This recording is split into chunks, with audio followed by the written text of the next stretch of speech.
নামাজ না পড়ায় সবচেয়ে বেশি জাহান্নামে নেয় না, রোজা না রাখায় সবচেয়ে বেশি জাহান্নামে নেয় না, ওয়াজ মাহফিলে না আসায় সবচেয়ে বেশি জাহান্নামে নেয় না, দান সাদেকা না করায় সবচেয়ে বেশি জাহান্নামে নেয় না, কোরআন তেলাওয়াত না করায় সবচেয়ে বেশি জাহান্নামে নেয় না। তাহলে কিসের সবচেয়ে বেশি জাহান্নামে নেয় মানুষকে? সুইলা রাসূলুল্লাহ সাল্লাল্লাহু আলাইহি সাল্লাম আন আকসারি মা ইউদখিলুন নাস আন-নার, মানুষকে সবচেয়ে বেশি জাহান্নামে নেয় কোন জিনিসে জিজ্ঞাসা করা হয়েছে।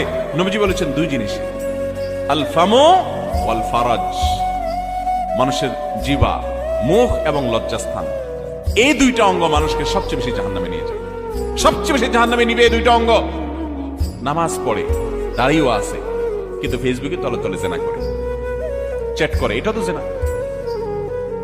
মানে সে কারোর প্রতি আসক্ত, হারাম রিলেশন হয়ে গেছে, এটা মহামারীর আকার ধারণ করে। সবচেয়ে বেশি মানুষ জাহান্নামে যাবে এই পাপের কারণে, অপরাধের কারণে।